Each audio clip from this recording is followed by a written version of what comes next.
Vamos agora passar para a nossa participante do nosso programa de hoje, a Darly ou Darly? Darly. Pronto, já aprendi a pronúncia. A Darly Viana está conosco, é uma influenciadora digital, produtora de conteúdo digital voltado para a literatura. É o que alguns chamam também de bookgrammer, né? O Instagram é aquele que fica mesmo, que tem produção para o Instagram. A Darly tem produção para o Instagram, só que voltado para a literatura paraense, literatura de modo geral. E é um prazer ter você aqui conosco na bancada do Literatura em Foco. Darly, passa a tua vibe inicial aí.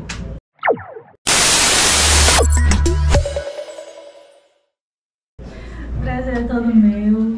Muito feliz com o convite, principalmente para falar de uma paixão que são meus livros. Falar sobre livros não tem palavras para descrever o sentimento que tem uma leitura. Então, para mim, quando eu fui na Feira do Livro, ano passado, eu fui convidada, eu fui lá com uma amiga minha, e foi muito bacana. Eu comprei alguns livros, que eu falei que eu não ia comprar. O modo do leitor falar que não vai comprar livro, quando vê já está com 5 na sacola. Igual dessa vez também. Falei que eu não ia comprar nenhum livro, quando eu vi uma promoção de 4 livros por R$50 com uma leitura, não consegui resistir. Mas foi uma experiência tão boa. Conheci muitas pessoas que eu não conhecia aqui da cidade, apesar de criar conteúdo literário. Eu tenho muito conhecimento de pessoas de fora, mas daqui de Castanhal eu tenho um ciclo muito pequeno de pessoas que eu conhecia. E eu expandi esse ciclo. Conheci bastante gente, autor, editoras. Eu fiquei muito feliz com isso. Quando eu ouço, Mário, uma leitora, um leitor mostrando essa paixão pelo livro, eu já fico imaginando como é a reação dele quando alguém empresta e não devolve. Não faça isso com o leitor, faça tudo.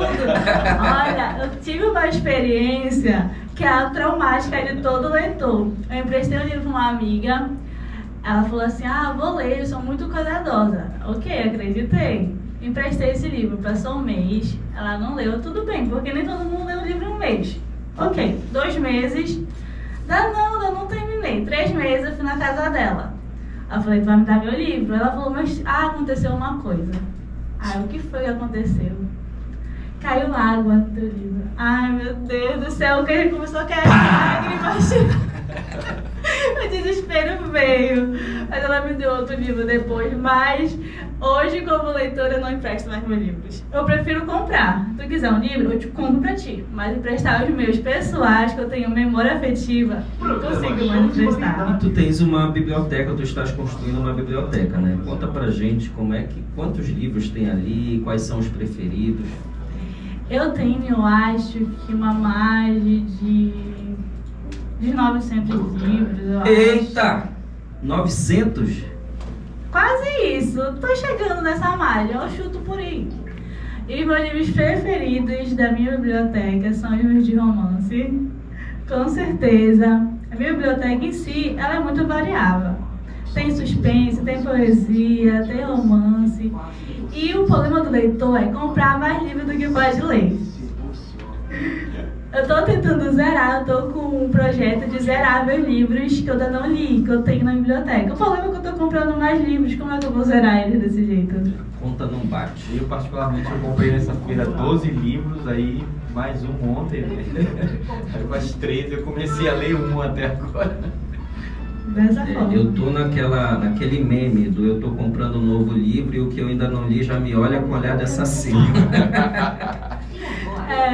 Mas Darly, para quem está acompanhando entender o que é esse bookgrammer, o que é esse produtor de conteúdo digital, no caso voltado para a literatura, como é que tu produzes, como é o teu processo de produção desse conteúdo, tem dia específico, tem horário, tem pauta, conta pra gente desses bastidores.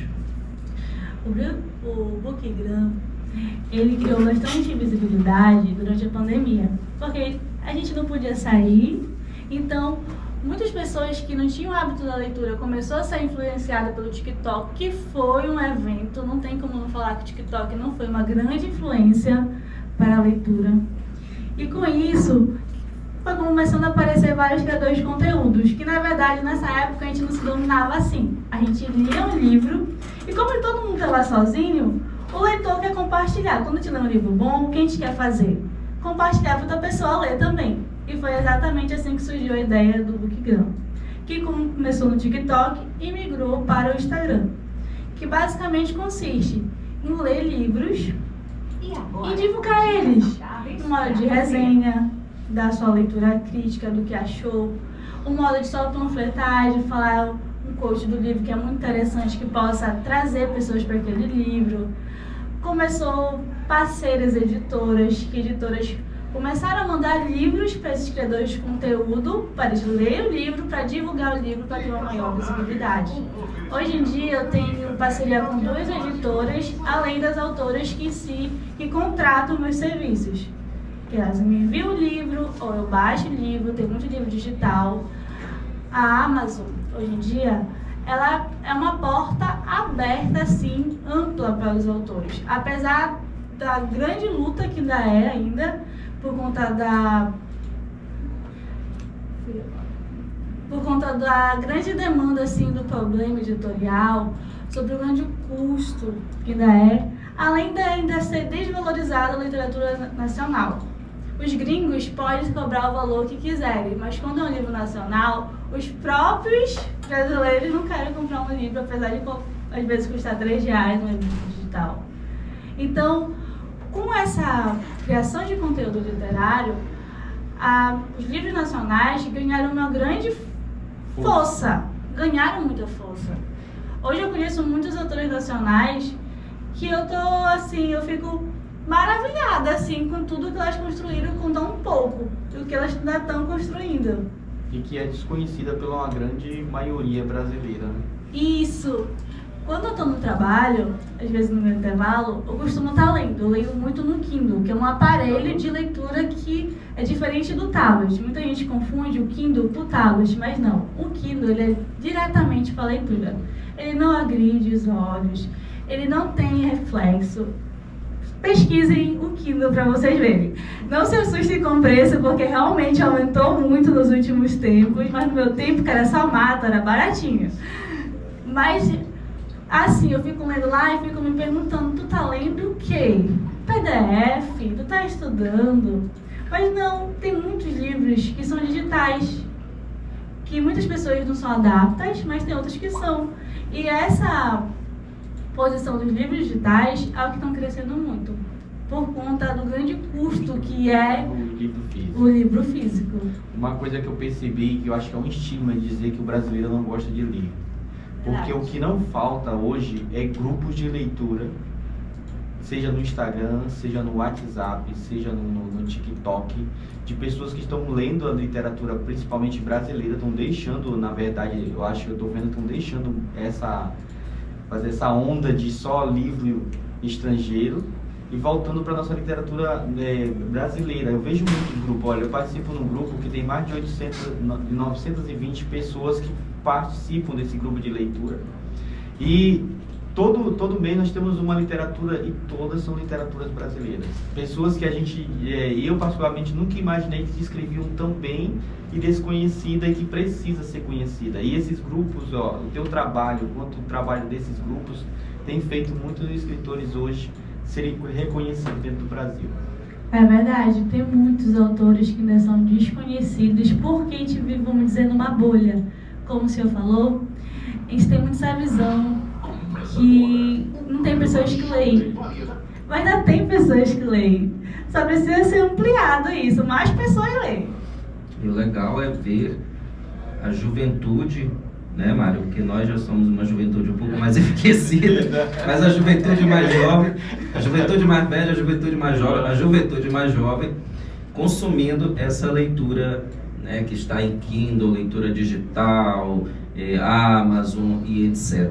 Mas pelo que eu entendi aqui, isso já virou também parte do mercado, porque você falou em contrato com o escritor ou mesmo envio de obras da editora que, lógico, está enviando com o desejo de ser promovida e vender mais livros. Então você tem um mercado ali. É assim que tem funcionado? Sim. ultimamente, eu acho que nos últimos 2 anos, realmente foi visto como um trabalho, porque antes era visto apenas como uma divulgação. Hoje em dia é tratado como trabalho. Realmente tem um nicho que é só contratação de livros literários. Temos assessoras que sempre estão entrando em contato com o criador do conteúdo e sua autora, ela é intermédia. Mas hoje em dia, sim, é um trabalho como qualquer outro. E como é essa relação de um escritor que quer, por exemplo, ser divulgado pelo teu trabalho no Instagram? Como é que ele entra em contato? Como é essa costura? Você define, por exemplo, quantidade de story, quantidade de reels, quanto feed? Como é essa negociação? Nós temos algo chamado Media Kit. Esse Media Kit vai escrever tudo que eu faço no meu Instagram. Nele eu vou informar quantos stories são, quais são os posts que eu irei fazer, a quantidade de páginas que eu preciso ler, no caso. Por exemplo, para me ler até 600 páginas, é totalmente incluso todos os pacotes, mas a partir do momento que passa de 600 páginas, já tem um valor à parte pelas páginas a mais. Por quê? É um trabalho. Se eu pegar um camalhaço de 1.200 páginas, como eu trabalho por semana, esse livro leva 2 semanas. Então, no lugar de ter 2 contratações, eu vou ter apenas uma. Então, como é um trabalho, é cobrado à parte por conta disso. A gente envia o Media Kit para o autor ou a assessora, que hoje em dia é mais comum a assessora do autor entrar em contato. Ou pode ser por e-mail, ou às vezes eles mandam um ADM pedindo e-mail, a gente envia por e-mail. É todo um processo. Eu me inscrevo, eu me assessoro, eu me vendo, eu fico na praça gritando, venham aqui comprar, me deu. Não, brincadeira, mas eu fiquei com inveja. Mas é todo um processo, realmente, que para quem não vê de fora, não vê que é toda uma logística.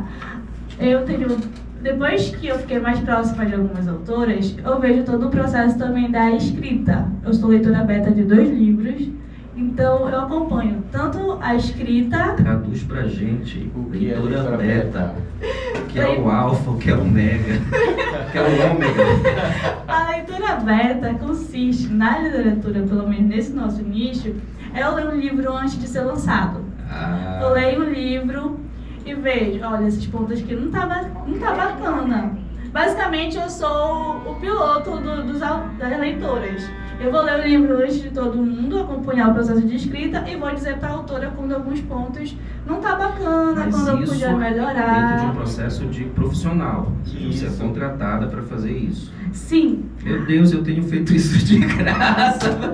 Olha, escritores paraenses, acabou. Não me procurem mais. Vou pegar a assessoria aqui com a Dali. Esperem cair aí no e-mail de vocês o pacote. Qual o nome do pacote? Do pacote? Ah tá, Media Kit. Bora fazer o Media Kit. Vai escrever todos os serviços. Então, a gente vai ler o livro, eu vou informando, eu vou acompanhando a escrita. Porque muitas vezes o escritor está totalmente imerso na história. Então ele não vê alguns pontos que estão perdendo ali durante um livro de 40 capítulos, então ele vai se perdendo. Então, a betagem consiste nisso, eu ir lendo o livro, vendo se realmente está de acordo com o que ela falou lá no início, e eu vou dando comentários que possam ajudar. Eu não ensino ou vou falar, olha, tem que fazer isso. Não, eu apenas dou minha opinião. Mas eles aceitam. Por que eu te pergunto isso? O Mário deve ter essa experiência. Eu já recebi carrada de autor também pedindo opinião sobre obra. E o dilema, meu Deus, é quando a gente encontra algo que precisa ser aprimorado e você comunica para esse autor. Se você mexer aqui, melhora. Não sei tuas experiências. A primeira é o cara já querer me encher de explicação cósmica. Quando ele não quer te bater. Para dar sentido àquilo. Não rola essas tretas? Rola. Sempre rola. Porque assim, pra gente, eu acho que faltou, a gente tem o livro como filho. Então, não fala do meu filho. Meu filho é assim, mas... Vai querer mudá-lo agora? Não, tá bom. bom do jeito que tá, aconteceu isso porque precisava disso, mas ia precisar se fosse para esse outro caminho aqui. Mas assim, apesar disso, por ter uma boa comunicação, algumas aceito, algumas não. Aí depois, quando é publicado o livro, outros leitores têm a mesma percepção. Aí eu falo, te avisei. Eu te avisei. Agora, Darly, com relação à tua desenvoltura para gravação de vídeo, que nós estamos falando aqui da assessoria com relação ao texto, Exatamente. e também com feed, história, etc., mas tu publicas isso em vídeo, que eu imagino que faça parte do pacote do Media Kit. Mas tu sempre tiveste essa desenvoltura? Como é que tu viraste esta produtora de conteúdo digital? Olha, ultimamente eu não gravava vídeo falando, porque eu tinha muita vergonha. Nos stories, que são pessoas bem mais próximas, porque é diferente dos stories por Reels, porque no Reels vai para todo mundo. Vai para pessoas que seguem e vai para pessoas que não seguem. Nos stories é para pessoas realmente que seguem. Então, com eles, já com quase 3 anos, eu já tenho uma intimidade bem grande. Então lá eu falava tudo, aparecia descabelada. Ela me cita a minha casa. Só que no Reels não. Eu tenho uma certa dificuldade para falar, que a minha dicção, meu Deus do céu, eu não passei nessa fila. Com certeza eu pulei essa fila de dicção, porque minha dicção não é tão boa assim. Então, por conta disso, porque assim, temos o processo da contratação a todo livro que lê contratado, não. Tem livros que você pega simplesmente uma indicação de outra pessoa que indicou para ela, e você lê. E é assim que gera o fluxo dos livros, principalmente da compra e da venda, né, da autora. Você já lidou com autores de quais cidades ou estados? Eu já lidei com autores de Belém, de São Paulo, do Rio, de Porto Alegre. São muitas cidades, não consigo lembrar todas, mas eu conheço muita gente agora. E eu nunca fiz até a cidade, mas pra mim já como se conhecesse. Ó, esses dias eu participei de uma live que eu estava com autores de São Paulo, Rio, Minas e Goiás. É uma coisa assim, uma troca muito maravilhosa, o conhecimento. E eu percebi assim que esse pessoal, eles são acessíveis, são pessoas que têm um nome dentro do Brasil, mas que são acessíveis. É isso que é o melhor quando a gente conhece um autor, porque assim, a gente tem aquela visão de estar bem longe do escritor do livro, tipo, tem toda uma situação. Mas com os autores nacionais, alguns pelo menos, eles são muito acessíveis. Aí a melhor coisa que tem é tu terminar aquele livro que tu te fez chorar, gritar, espernear, e tu poder ir lá falar com o autor, falar, olha, eu terminei esse livro, por que tu fez isso? Eu tô aqui chorando, tu não podia matar meu personagem. O autor olha assim, ele morre. E tu tem um psicólogo. Exatamente isso. Exatamente. Eu vou te passar aqui o terapeuta pra ti. Exatamente isso. Eu comecei a ler o livro quando eu tava... E que fica uma coisa engraçada, cômica, né? Quando ele fala pra gente isso, que é tão isso que ela tá falando. Mesmo agora, porque as pessoas me consideram, vamos dizer, ser uma grande. Eu não me considero grande, mas tem pessoas que consideram grande. E quando eu mando mensagem para um autor, o autor me responde, aí eu fico gritando pela casa. E tem algumas que são mais próximas, elas mandam até áudio. Eu me sinto best friend forever dessas pessoas, mais que amigas, irmãs. Você quer que eu faça uma lista de compra pra você? Eu vou lá no mercado pra você, não importa que você é de São Paulo, eu mando pra você pelo Sedex. Sério, é muito bacana isso. E é isso que mais que a gente precisa valorizar aqui, é que a gente valoriza tanto os escritores gringos, só que a gente não tem essa troca com o gringo.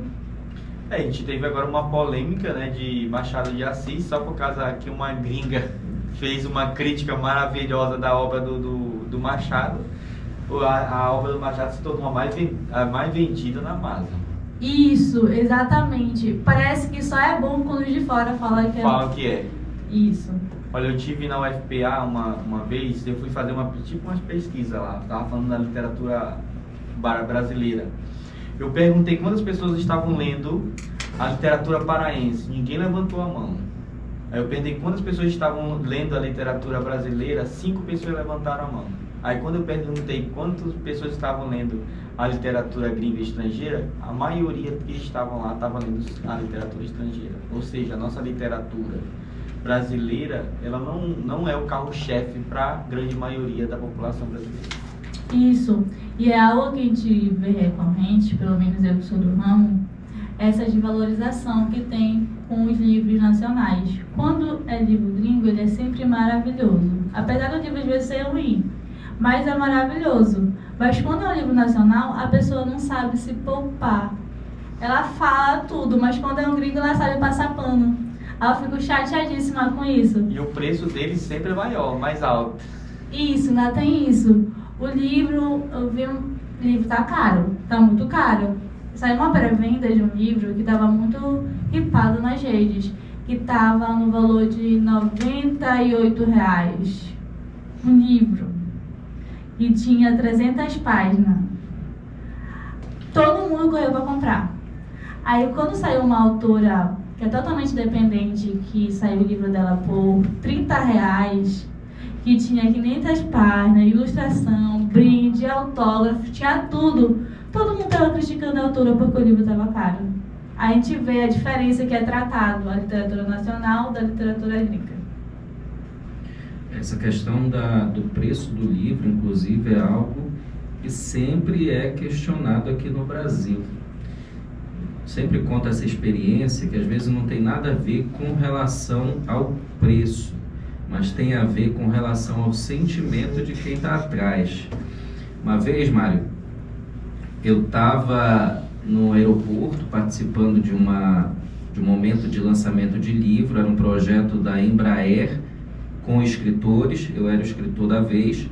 Então a Embraer adquiria o livro e nós íamos lá para o saguão mesmo, era no meio do saguão, pegava a mesa e colocava no meio do saguão para que a gente fizesse a doação daquele livro já adquirido pela Embraer. Isso para quem quer que passasse ali e tivesse interesse de pegar o livro. Era, eu acho que é Voo com Leitura o nome do projeto. O Leitor Viajante, eu não recordo agora, já faz alguns anos.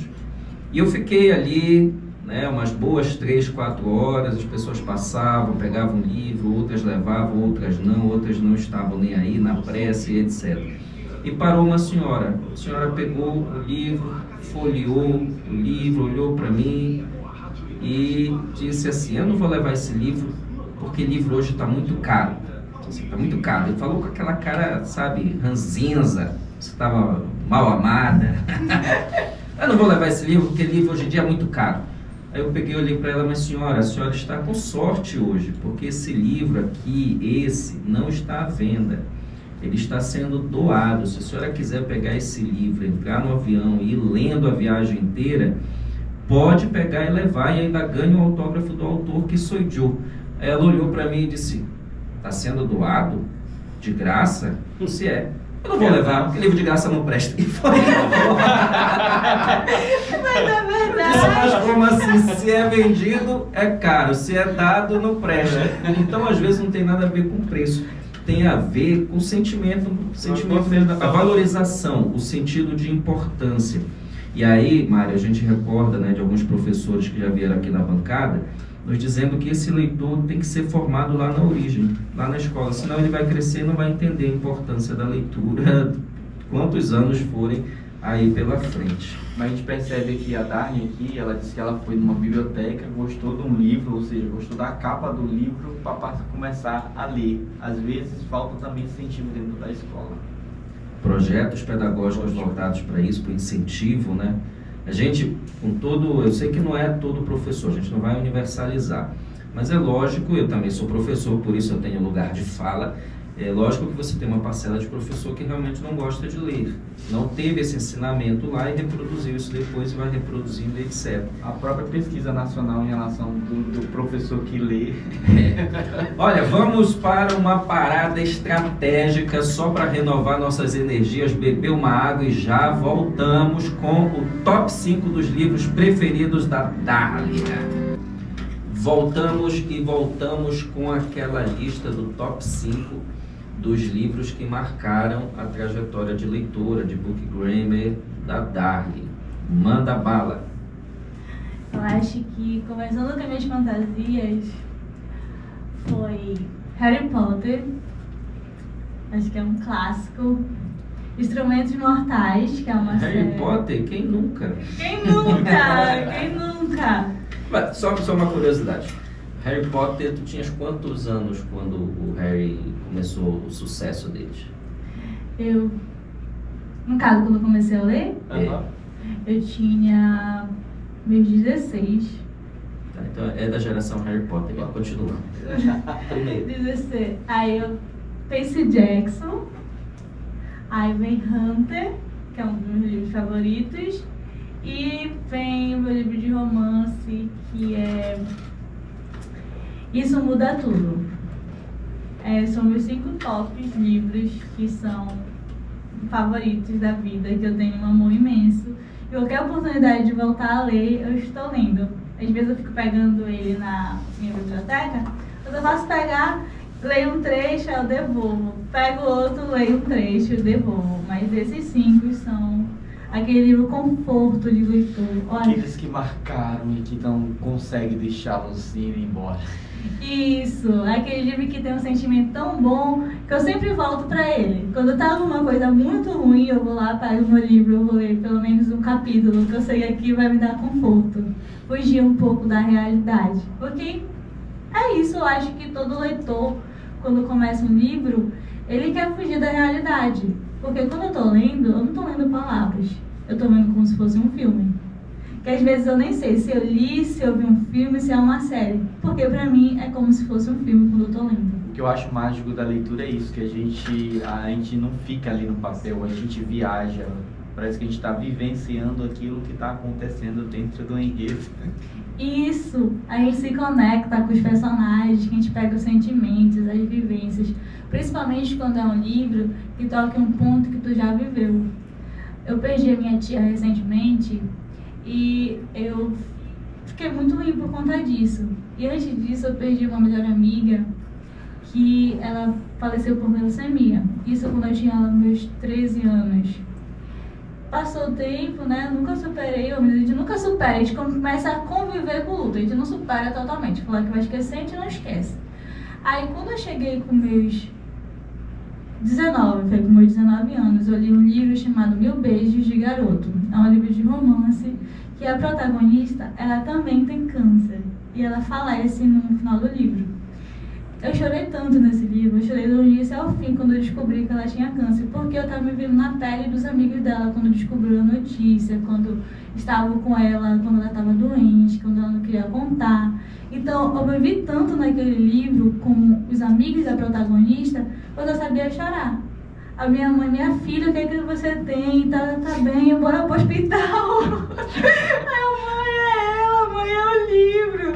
Aí ela tá, pensei que era outra coisa.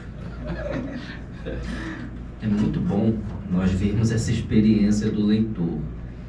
Quanto escritor, às vezes a gente fica muito longe dessa experiência do leitor e é muito bom mesmo a gente perceber o quanto o livro, a leitura, uma história bem contada, bem amarrada, emocionante, com momentos que marcam a vida de um leitor, são capazes de afetar esse leitor. O que nós estamos ouvindo aqui da Darly é essa experiência de leitura. E eu estou lembrando aqui, Mário, de uma outra experiência que nós vivemos, tu estavas presente esses dias, de como a leitura marca a vida de um leitor. Nós estávamos no Shopping Metrópole, fomos participar da Feira do Livro de Ananindeua, inclusive aconteceu conjuntamente com a Feira de Castanhal. Depois que terminou, nós fomos, né, Mário, ali uma roda de escritores, uma roda de amigos, só escritores ali, tomar um café, um momento de diálogo, de matar a saudade, etc. E um dos rapazes que estava atendendo a mesa, ele entrou no assunto, assim, nós convidamos ele para entrar no assunto. Ele, aí, tu conheces algum autor de Belém, algum autor do Pará? E ele parou um pouquinho o atendimento dele, estava na cabeceira. Nós tínhamos, à minha esquerda estava um dos grandes escritores paraenses, que é o Daniel da Rocha Leite, estava o Mário de Almeida e vários outros. o Daniel da Rocha Leite estava próximo a esse rapaz que estava nos atendendo. E ele começou a dizer, olha, eu conheço um autor que eu recordo dele muito, assim, muito legal, a forma como ele foi na escola, como ele falou da literatura. E a gente, sim, mas tu lembras dele? Lembras qual era o nome? Lembras como ele era? Ele começou a puxar na memória, olha, eu acho que ele era alto, e aí começamos a dizer nome de vários. Era o Vicente Cecim? Era o Alfredo Garcia? Disse, não, ele era alto, ele tinha uma barba, ele era um homem bonito, assim, alto e tal. Aí o Mário de Almeida disse, mas não era o Daniel da Rocha Leite? Disse, era esse mesmo, ele tá aí do teu lado. Ele olhou assim, meu Deus, a emoção daquele rapaz de rever o escritor que havia marcado a vida dele enquanto leitor, nossa, foi contagiante. Ele ficou tão emocionado que errou as compras todas. Mas nós perdoamos, releva que a gente entendeu que foi uma emoção de leitor naquele momento. Eu passei lá uns 20 minutos para desfazer, para conseguir pagar, mas foi emocionante. Assim como está sendo emocionante ouvir a Darly relatando essa experiência com o livro. Tu também já deves ter tido a tua, né, Mário? Já. Conta aí alguma que marcou tua vida. Uma leitura, eu vou contar uma leitura que está marcando a minha vida, que é O Pará com M de Mulher, que é da Paula Pessoa. Comecei a ler ontem e é um livro assim que traz muita dor, muita reflexão. Por que traz muita dor? Porque os contos dela, ela conta histórias. Olha, uma coisa que ela conta a história do Boto. O cara violentou ela e disse que ele tinha visto o Boto seduzindo ela. E todo mundo acreditou que era o Boto que tinha seduzido ela. Sendo que o cara vinha dentro da casa dela, conversava com o pai, todo mundo rindo, enquanto que ela sabia que o cara violentou ela, mas dizia que ela estava ali com o filho de quem? Do Boto. E o pai foi lá e matou o Boto. Então, é assim uma coisa assim que a gente lê e que a gente fica triste e ao mesmo tempo vendo que aquilo ali precisa ser propagado, porque o Boto, na verdade, né, era só o culpado, que as pessoas que violentavam as crianças, né? As meninas nos garapés. Então esse livro está me marcando muito. Ela conta, eu vi muita dor, muita tristeza na escrita dela, mas mostrando a realidade paraense, do nosso Pará. Ela conta cada história que se você ler, você vai se impressionar. O papel importante da leitura, da literatura, que é provocar. A literatura provoca, a literatura traz esses temas. Às vezes esses temas estão claros para o leitor, outras está escondida da forma como um personagem é construído, né, Darly? Fala de personagem, por exemplo, que a gente está falando de história, né? O que o Mário acabou de citar aqui foi uma história, mas em termos de personagem, que é aquele personagem que te impactou, que tu não esqueceu mais, a forma como ele foi construído. Uma personagem que me impactou muito foi a Amira. A Amira é uma personagem de um livro que ela sempre foi, como posso explicar melhor, ela sofreu muito com a mãe dela, porque a mãe dela usava ela com a irmã e mais o pai da Mira, que ela não podia sair, ela não podia ser uma criança normal. Ela tinha savanismo, acho que é assim, savanismo, é quando a pessoa tem uma superdotação, que ela aprende muito mais rápido do que qualquer outra pessoa. Se não me engano é savanismo, assim, a doença. E ela tinha isso. Só que diferente do savanismo, ele sempre vem com outras acomodações, com outras alterações. Só que não, ela só tinha mesmo a inteligência. Ela não era igual a irmã e o pai que tinha isso, mas eles eram totalmente reclusos e não gostavam de barulho, muita coisa. Ela não, ela era uma criança normal, só com isso. E a mãe dela usava ela por conta disso. Ela se formou muito cedo, ela teve PhD com 9 anos. Então a história dela começa sendo muito sofrida porque ela estava no carro quando a família dela sofreu um acidente. E ela foi a única a sobreviver. Quando ela sobrevive, a última coisa que ela lembra da mãe dela é falar que tudo era culpa dela. Então ela tem muitas crises por conta disso. E ela vai pro tio dela. O tio dela só queria usar a inteligência dela para promover ele. E ele batia muito nela, E era uma situação assim, tão ruim, tão pesada, que ela sofreu tanto, que ela tinha tanto trauma, e quando ela consegue sair do tio dela, ela pergunta pro rapaz que salvou ela, pergunta, eu tô livre? Eu posso sair? Você deixa? Então a gente vê tudo que um trauma consiste, assim, é tão bonito ver a história dela de superação, de como ela vai podendo sair sozinha, como ela consegue superar, conversar, e deixa aquele, não vai deixar totalmente de lado, mas ela começa a ver a superação dela até o final do livro, de como ela conseguiu, vamos dizer, sair daquela prisão que ela tinha na cabeça dela aqui. Interessante que essas histórias doloridas prende muito o leitor, né? Sim, eu acho que o livro que o leitor chora é um livro favoritado. O povo da sofrência, viu? Vou te dizer. Oh, meu Deus. Eu não vou longe, não. Eu chorei com aqueles Como Eu Era Antes de Você. Mas não tem como não chorar. Apaga o que eu acabei de dizer. Quem ouviu, eu vou atrás para eliminar. Mas eu chorei como eu era antes de você. Mas não tem como não chorar. Um amor para recordar. Um amor para recordar. Meu Deus. Caraca. Eu recordei de mim assistindo Amor para Recordar. É uma coisa assim interessante que mexe com o nosso sentimental e as lágrimas saem. Livro é emoção também.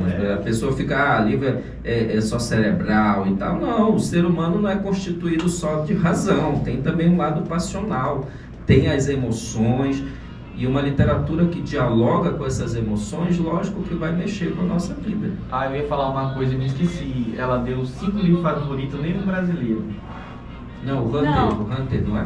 O Hunter brasileiro. Hunter, Isso Muda Tudo, também é brasileiro. Quem montou? Hunter é Luidjane Albuquerque, ela é de Recife, ela é uma querida. Meu sonho é conhecer essa autora pra mim poder gritar. Vou fazer igual o rapaz, que quando conheceu o Daniel, não sabia nem fazer a conta. Eu tenho muita vontade de ir para a Bienal de São Paulo e a do Rio, porque tem essa grande, vamos dizer assim, são grandes polos. Então tem esse grande demanda dessas autoras que às vezes não conseguem ir para outras cidades. Lá pelo menos elas conseguem, porque às vezes tem contratos, tem parcerias, então elas conseguem ir. Eu acho que no dia que eu for, eu já perdi 2 oportunidades. Fui convidado já há 2 anos para vir para a Bienal de São Paulo e não fui. Ah, não acredito! Meu sonho é ir na Bienal, eu queria ir esse ano. Só que eu não sei se realmente vou conseguir ir. Eu queria ano que vem, era certeza. Arruma essas editoras para poder te levar para lá. Então, é isso que eu quero, porque a minha editora já falou pra mim ir por conta disso. O problema é que ela fica na semana de trabalho de prova, então toda vez... Sinto muito, professora, eu ia faltar. Tudo vale a pena, se a alma não é pequena. Agora, Darly, você também esteve uma participação muito importante esse ano na Feira do Livro de Castanhal. Darly foi uma das convidadas, inclusive para ser a mediadora, é isso, em uma mesa que discutiu literatura de jovens escritores. Nós tivemos na mesa, fazendo parte, o Elvis Miranda, um cordelista aqui da nossa cidade. Tivemos a Maria Rita, que é uma jovem escritora, se não me falha a memória, de Santa Maria, e a Antônia Muniz, que é de cá também, de Castanhal. Conta pra gente sobre a experiência de ter participado dessa mesa na Feira do Livro. Foi muito bacana, porque eu não conhecia nenhum dos 3. Então, quando eu conheci eles, foi muito legal a troca que a gente teve. Eles foram os queridos, a gente conversou assim, antes da gente subir para a roda de conversa. E quando a gente estava na roda de conversa, eu senti que realmente fez uma amizade ali. Quando a gente começa a falar sobre livros, eu acho que não tem como não virar amigo. A gente virou logo amigo ali, então foi bacana escutar sobre a vivência da Antônia Nayane, tudo que ela contou sobre o livro dela, que ela estava com lançamento nesse dia. Sobre a Maria Rita, contando sobre a experiência dela de escrever poesia, sobre contos que ela também gosta de escrever, que ela também ia ser professora. E o Elvis também, que deu várias palhinhas de suas poesias pra gente, então foi muito bacana. Eu não conhecia eles, agora acompanho eles, então é bacana isso, porque a gente conhece pessoas novas. É isso que é o melhor quando tem feira do livro, quando tem algo no meio literário, que a gente sai da nossa bolha, porque querendo ou não, a gente fica numa bolha às vezes. A gente só tem aquele contato com o livro e só tem contato com aquelas pessoas que a gente já conhece. Quando a gente vai para esses eventos, a gente conhece pessoas novas. E isso é muito bacana. E Darlene, tu que participou da Feira do Livro, o que tu achou da Feira do Livro em Castanha? Eu gostei da Feira do Livro. Eu gostei das atrações. Não consegui ir durante a semana porque eu estava em semana de prova, mas eu fui no sábado e no domingo. Foi nos 2 dias. Quando eu fui de lá, eu fui nos 2 dias. Olha aí, ó, Francisco, eu também só pude me dedicar 100% da feira depois de sexta-feira, por causa que eu tive prova até quinta-feira. Vida de estudante. Não tá fácil, meus estudantes. Mas eu gostei bastante. Eu gostei. Foi muito bacana. Ano passado eu não pude acompanhar, mas esse ano eu pude acompanhar e eu gostei.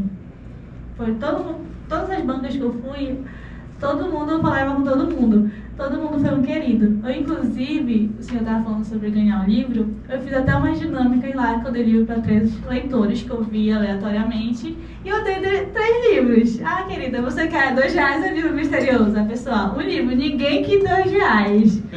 Todo mundo. Aí eu consegui fazer 3 leitores felizes ainda. Eu me senti muito bem através disso. Isso tá no teu Instagram, né? Esses vídeos. Eu cheguei a assistir um, mas Foi, eu não postei ainda os outros 2 porque eu não tive tempo de editar. Eu tava editando ontem à noite, eu postei só um, mas eu vou postar os outros 2 ainda. Ah, então é muito legal. Então pode preparar aí em Castanhal, que agora de vez em quando vai aparecer alguém com R$2 ou um livro misterioso. Isso mesmo. É uma dinâmica muito legal mesmo. Esse é um desafio para quem está acompanhando, inclusive, que pode ter em mente. Como é que a gente transforma algum material que está bombando aí na internet, meme, etc., para um segmento literário? Eu sei que esse R$2, o presente misterioso, ou R$2, isso é uma dinâmica aplicada em outros contextos. Aí tu pegaste e aplicou para o contexto da literatura.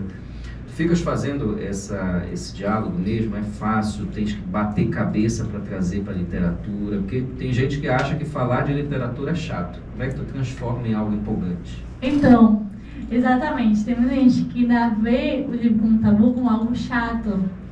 Quando eu comecei com o meu Instagram literário, eu tinha isso em mente. Eu ficava assim, eu tenho que trazer pessoas novas. E como eu vou trazer essas pessoas?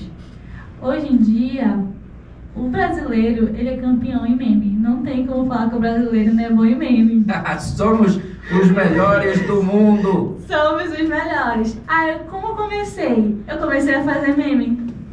Eu colocava um trecho de um livro, eu colocava algum meme lá. Então eu pegava algum meme bem atual que tinha contexto pro livro, e usava o livro para divulgação. E foi assim que eu comecei, e é assim que eu estou até hoje. Que é o meio que até está no Media Kit, que é o mais contratado. Porque às vezes a pessoa não quer ver um vídeo longo, mas quando ela vê o meme, ela quer ver o meme. Imagine quando tá um meme em alta, a pessoa quer ver o meme. Então, quando ela está vendo um meme de uma forma diferente, quando é um possível leitor ou já é um leitor, chama a atenção dele. Porque ele fala assim, o que esse meme tem a ver com isso? Por que não começar esse livro? Tá interessante esse textinho aqui, vou começar. Ele tenta. Às vezes pode não ser uma leitura para ele, mas se for uma leitura para ele, ganhamos um leitor. Bombou muito aquela do eu sou, mas é claro que eu sou uma coisa, mas é claro que... Tu chegaste a usar essa, não? Eu comecei a gravar ela tá até no meu rascunho, mas eu não postei. Que foi de um... Eu sou um escritor, mas é claro que eu sou isso. É só uma leitura, claro que eu não compro todos os livros que eu quero. É muito divertido quando nós encontramos projetos que conseguem trazer essa pegada da literatura para que as pessoas compreendam. Eu digo as pessoas fora desse circuito mais fechado, acadêmico e etc.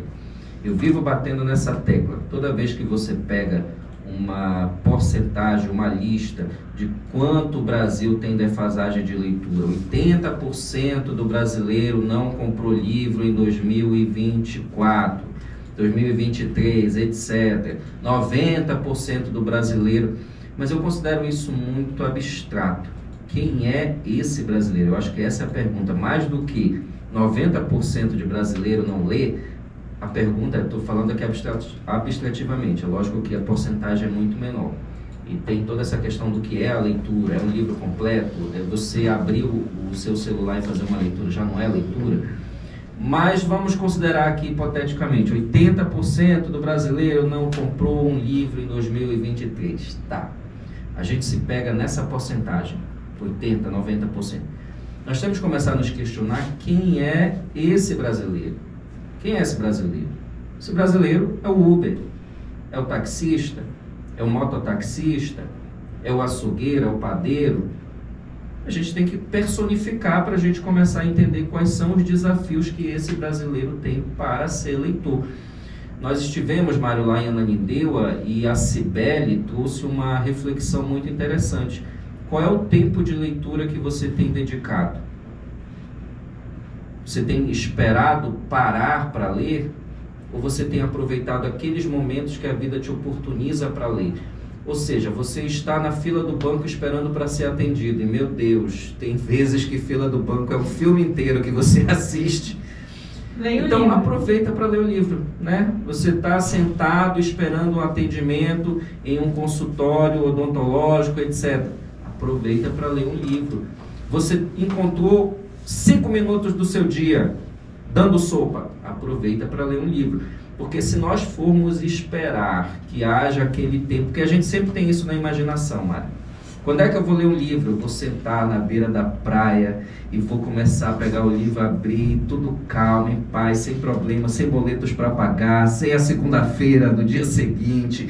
Isso talvez não aconteça, vai ter momentos que aconteça, mas na maioria da vida real não haverá esse momento. 99% nós não vamos ter esse tempo. A gente não vai ter isso. Ou você encaixa a leitura na sua vida, ou a sua vida talvez não vá se encaixar a leitura. Então é muito interessante quando tem esse produto, por exemplo, que a Darly apresenta, essa forma de lidar a literatura, porque torna acessível, né, Darly? Eu entendo que essa é a tua mensagem, a tua vibe. Exatamente, ser acessível, ser mais fácil. É igual quando a gente faz um trabalho acadêmico. O trabalho acadêmico, a gente quer que a pessoa entenda. Se eu falar só termo técnico e botar um monte de texto lá, a pessoa não vai entender. Ela vai ver um monte de texto, vai começar a primeira linha e não vai ler mais o final. Além de eu colocar um monte de palavra complicada, aí que ela não vai compreender. E o que eu tento fazer é fazer a pessoa compreender da forma mais acessível possível. Porque se eu colocar muita coisa, não vai prender ela. Porque nossa vida é tão corrida que a gente pega o celular, vê 5 segundos. Às vezes a gente não consegue ver um vídeo de 3 minutos fazendo toda uma resenha de um livro. Mas eu consigo ver uma imagem onde tem 4 linhas falando sobre um livro. Então, quanto mais acessível, melhor. Darly, foi maravilhosa essa nossa entrevista. Já estamos indo para o desfecho da nossa narrativa hoje, a última página do livro, aquele adeuzinho. Eu quero te deixar à vontade para passar a tua vibe final. Eu agradeço muito pelo convite, foi um prazer estar aqui com vocês. E um prazer ainda maior poder falar sobre livros. Acho que vocês perceberam que eu sou muito empolgada. Ninguém nem percebeu isso.